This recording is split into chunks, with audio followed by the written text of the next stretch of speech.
The biggest story of the week was undoubtedly the violent protests in Victoria.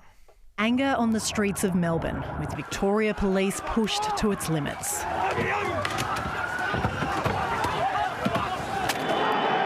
heart of Melbourne turned black and blue. There's got to be 40 or 50 police cars here. The promised police response to a third day of protest. Riot and mounted police providing backup, convoys of vehicles and armoured trucks blocking off streets. Tuesday was arguably the worst of the chaos, with displaced construction workers in their thousands taking over parts of Melbourne, including the West Gate Bridge.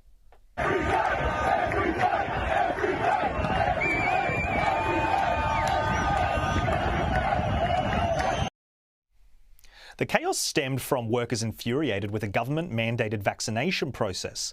But some trade union heavies were quick to paint the majority of protesters as far-right agitators and Nazis, which the media lapped up. Here is CFMEU boss Dave Noonan on the ABC. There were very few of our members involved in what went on there today. What you've seen is a group of people from all sorts of places, but there has been a very clear attempt by anti-vax groups and indeed some extreme right neo-Nazi groups to get massive demonstrations on the streets of Melbourne.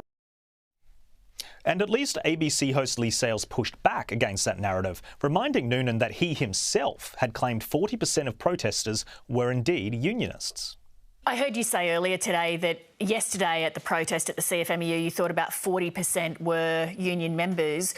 Can you give people some insight as to why construction workers in Melbourne are so angry? Well, I think you shouldn't assume that it was construction workers or our members perpetrating all the violence there, but there certainly were tradies and construction workers there. And while in my view the ABC should have pushed back harder, at least it provided viewers with context.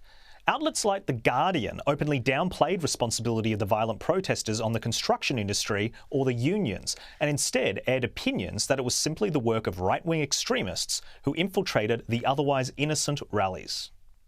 From a couple of months ago, we have been very aware that there's been a targeting of unions, not just construction unions, but blue-collar unions around the issue of mandates and about vaccination, around lockdowns, around mask wearing.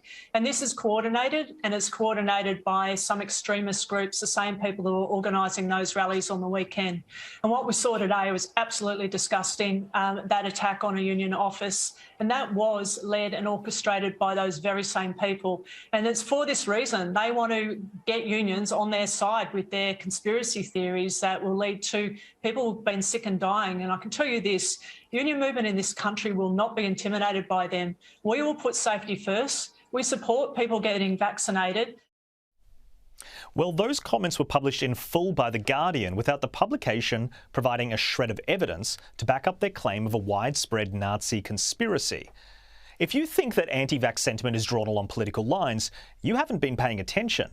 Even Sarah Hanson-Young in August last year spoke out about anti-vax sentiment building in the Greens Party, describing it as disturbing.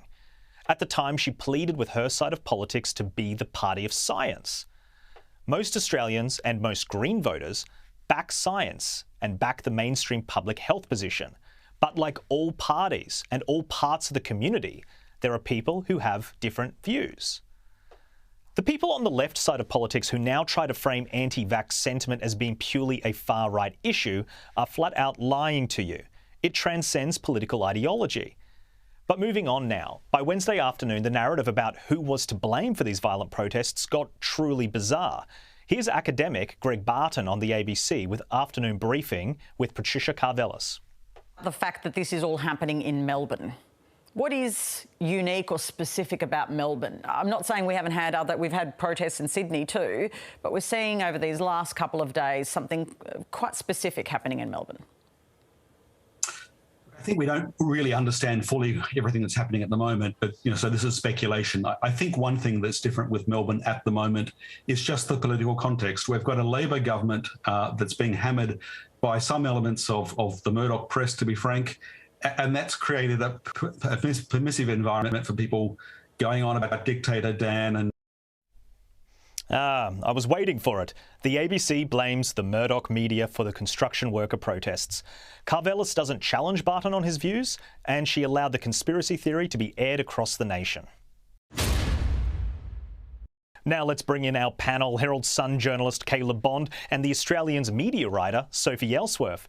Sophie, let's start with you. As a journalist in Victoria, what can you tell me about how the protest narrative shifted in the media? Well, Jack, this was disgraceful. We saw these union leaders coming out saying on Monday that basically these protesters were not union members and totally distancing themselves, tarring them with this anti-vax, neo-Nazi brush to try and dismiss any relationship back to the union. And this was proven wrong. There were many people in these protests that were union members. You know, many of them were walking down the streets with their identification, their you know, where they're from, what businesses they're from, that they're tradespeople. This was not proven, and the media continued to peddle this line that they were hashtag fake tradies. It was disgraceful, and eventually the truth came out that many of these people, while there were some rat bags, there was a large cohort that were tradies. So I think the way the media handled this was not good.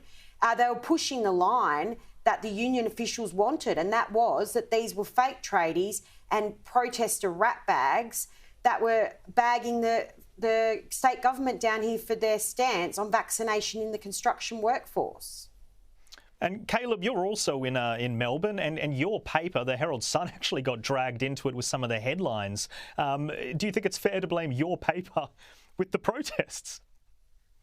No, absolute crap, honestly. Anyone with half a brain who's read the Herald Sun in the last week will know that we have in no way contributed to, whipped up, encouraged, any other word you want to choose, these protests. We have been very clearly against the violence that has been seen at some of these protests, and I think we've been quite even-handed. To suggest that these protests were in any way created or encouraged by, you know, the evil Murdoch press, as these people on the ABC like to say, is nonsense. And I was down there on Tuesday for the Herald Sun, and there were plenty of people walking around with CFMEU jumpers on.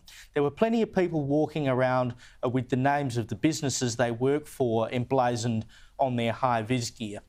There were plenty of people walking around with pants that clearly were soiled with paint and various other things that they would deal with in their day-to-day work as tradies. And I have to say, there were quite a few hippies there as well, which is exactly what Sarah Hanson-Young is talking about. These green-type people who are like, oh, you know, if you eat clean vegetables, you won't get COVID and all this kind of nonsense. It is impossible to say, as the union movement has tried to prosecute, that this was some kind of taking over by neo-Nazis and far-right people and whatever.